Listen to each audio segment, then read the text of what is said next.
A girl swims alone in the middle of rough waters. It seems like the ocean or sea is about to swallow her whole, but she stubbornly resurfaces and looks into the distance at a woman standing on the shore, yet her mother's shape quickly fades away, just like the memories of the now-grown Mia. Adult Mia lives by the ocean and goes swimming every day. Once she swims far enough from the shore, she always remembers her mother, who used to stand at the edge and ask her daughter to come back. This day begins like any other. Mia swims, then returns to the secluded, high-tech house beneath a protective dome where she lives with her husband, Arian. Every day, the house informs her about the environmental conditions and advises how many and which pills she should take for optimal bodily function. But the most important thing is not to forget the rejuvenating drug, which is distributed to everyone living under the dome. After following all recommendations, the woman heads down to the basement where her husband has set up his workspace resembling a cave. There, he creates virtual reality pets to replace real animals, which were exterminated several years ago. Mia suggests making dinner from a fresh batch of algae she has cultivated, something her husband enthusiastically supports. She heads to her greenhouse, which occupies nearly all of her time. First, Mia greets an orchid that looks unwell, and after feeding it, she gets to work. In the evening, they have dinner and go to bed together, but Mia can't fall asleep, wondering whether they're truly good enough for the mission ahead. Arian comforts her. He loves her, and that means everything will be okay. At night, Mia is woken by a recurring childhood nightmare and heads to the greenhouse to water the orchid. It soothes her. The next morning, a woman arrives at their home. Virginia is an assessor appointed by the government to determine whether the couple is suitable to raise a child. She informs them that they are in the top 0.1% of couples in the country, which makes them eligible for parenthood. However, no one is allowed to reproduce without oversight anymore. So only after the assessment will they know whether they'll be granted the joy of becoming parents. For the next 7 days, during which the woman will live in their home, Virginia will conduct various tests and observe their behavior. If the decision is positive, their data will be sent to the fertilization center for ectogenic gestation, as natural reproduction is outlawed. If they fail, the candidates are immediately notified. They also have the right to withdraw from the assessment at any time. But if they do, they will be forced to forfeit any future applications for conception. The final decision will rest solely with the assessor. Before she leaves them to settle in, Virginia reminds them that everything happening in their home must remain strictly confidential. Mia tries to find out what specific criteria they'll be evaluated on, but Virginia insists she cannot disclose that. Despite her vague answers, Mia and Arian are confident that they would make excellent parents. On the very first day, Virginia begins a series of tests delving into the couple's relationship, even down to intimate details, explaining it's part of her job. The couple is forced to answer all questions, even the uncomfortable ones. Mia shares that her mother was sent to the old world when she and her sister were children, so she has only a few memories. Her mother was a dissenter, but Mia herself has no disagreements with the state. The couple insists that they see themselves as well-rounded professional individuals who want to help build a new future by raising a child. Virginia finds their answers somewhat rehearsed. That's when Mia admits she is willing to do anything to ensure her child has something she herself was deprived of, a sense of belonging. Satisfied with their responses, Virginia heads to the room assigned to her and notes the squeaky springs in the mattress, though Mia insists there aren't any. Arian offers their bedroom instead, and Virginia agrees. She then visits the man's workshop. He calls it his cave of thought and is currently working on the texture of a virtual cat. Virginia is amazed by the virtual room and the animal, which is indistinguishable from a real one. The next place the assessor inspects is Mia's workspace. Mia explains that the smart system allows multiple microclimates to coexist, which supports a great diversity of plant life. The greenhouse alone houses over 1,000 species of plants and algae. Virginia notices the orchid, and Mia asks her to be careful with it. It's the only thing she has left from her mother. The assessor demands full access to all areas of the house, and Mia is forced to comply. The next step is a full medical analysis of the couple. Mia is surprised they've already gone through these procedures, but they have no choice but to comply. Virginia pries into every detail of their lives. Arian explains the scars on his arm came from an incident during the domestic animal purges. Some activists blamed him for the culling, thinking it was because of the rise of virtual pets. But the truth was different. Pet extermination was part of a disease prevention program. The state underestimated the emotional value of companionship when they wiped out real pets. Protesters blew up a university lab. He jumped out of a third-story window, broke his shoulder, collarbone, 3 vertebrae, and got burn scars. The culprits were sent to the old world. That night, the couple reflects on the day. Their conversation gradually turns intimate, only to be abruptly interrupted by Virginia, who explains she must assess every aspect of their relationship. The couple has no choice but to accept her presence in their bedroom. The next morning, Virginia begins acting like a small child. The couple is initially confused, and Mia even raises her voice. But when Virginia calls her out on it, she regains composure. Still, unable to endure the absurd behavior, Mia ends up screaming in earnest. Arian, feeling guilty, starts spoon-feeding the unruly child. Virginia laughs and suddenly throws porridge at Mia, then at Arian.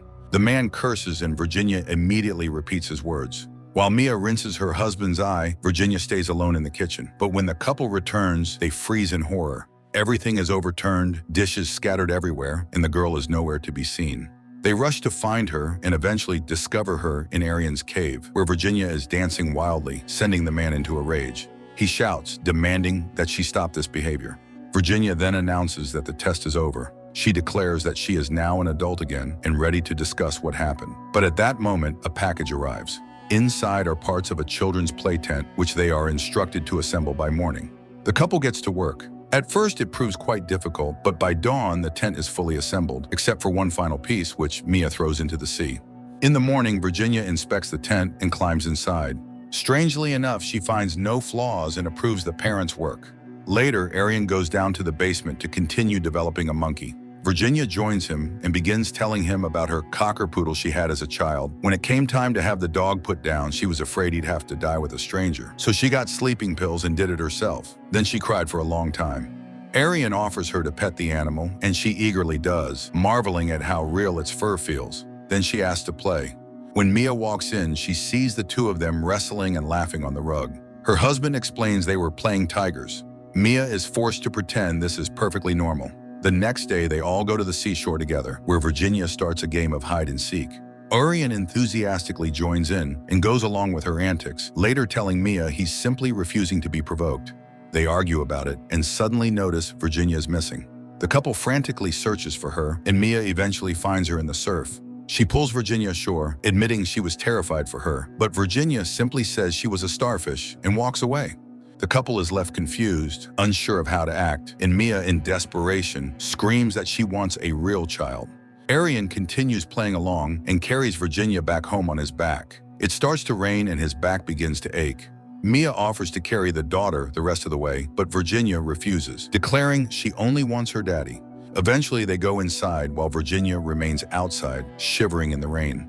Mia finally manages to coax her into the house and draws a warm bath. She bathes the girl and talks to her about her mother. Suddenly, the doorbell rings. It turns out Virginia has arranged a dinner party, inviting relatives, neighbors, and colleagues to observe the couple's social interactions. The couple scrambles to prepare for the guests. Arian's colleague arrives with his husband and their teenage daughter. The rest are older people who haven't seen children in a long time. Virginia startles them by jumping out of the tent. No one expected a grown woman to behave like a spoiled child.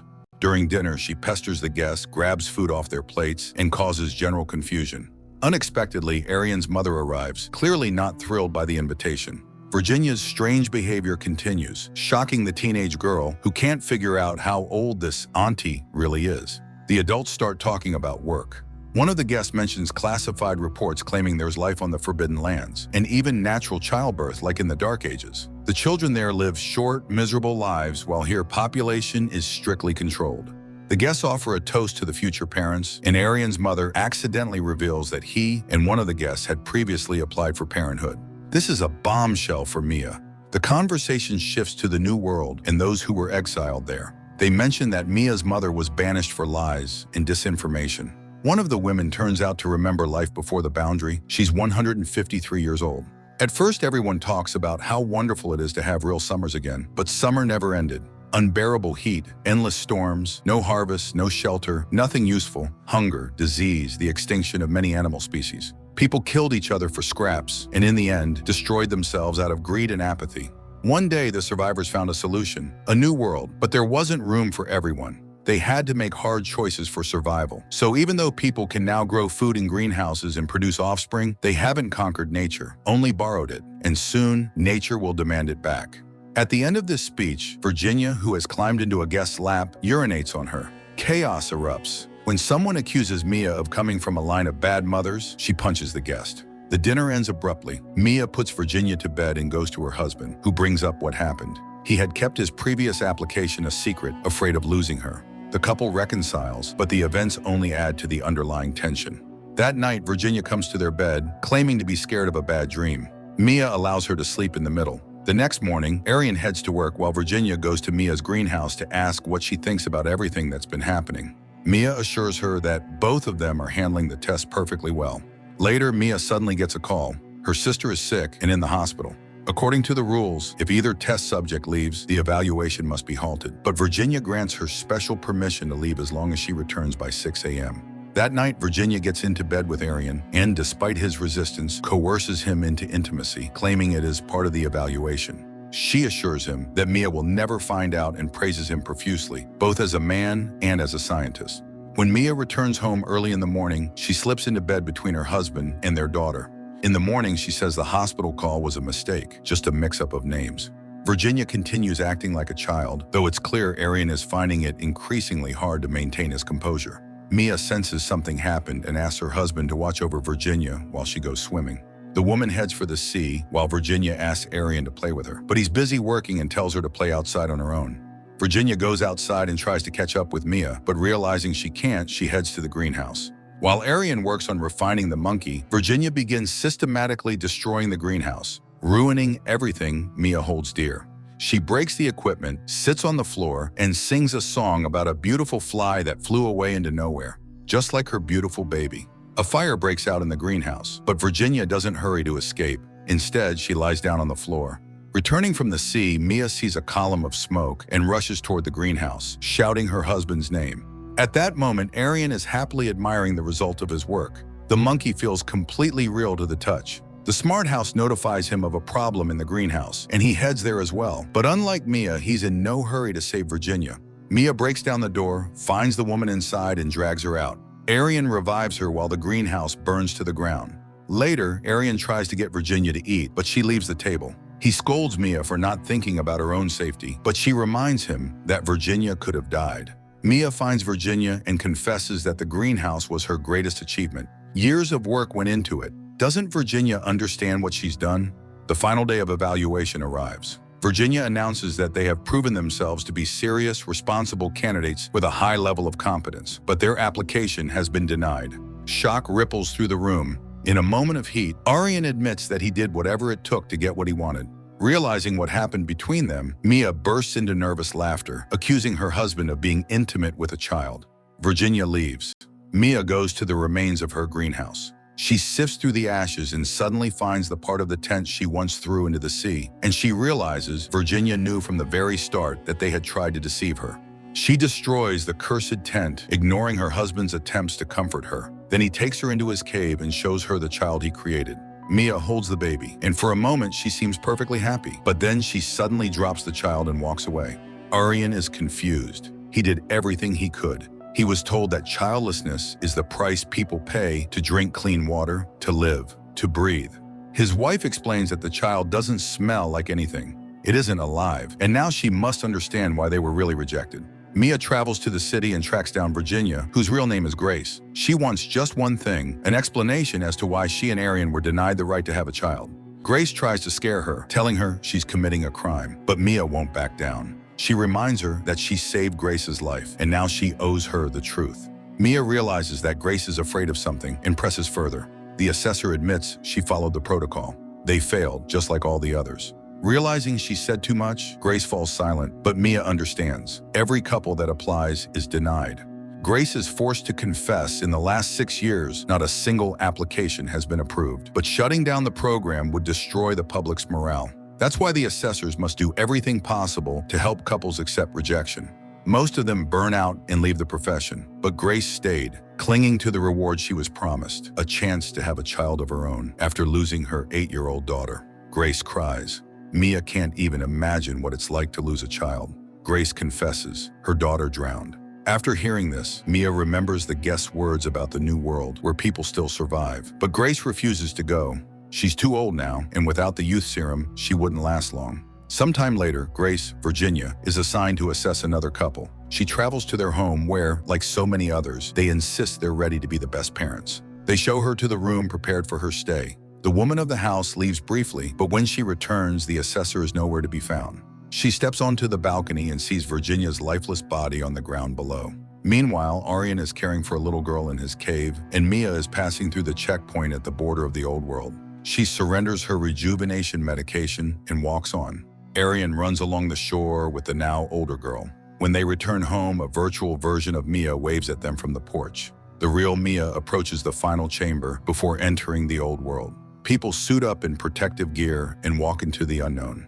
Mia steps into the light and removes her mask. The strong wind blows through her hair, and though it's clear not everything is fine in the old world, the woman smiles through tears, feeling free at last.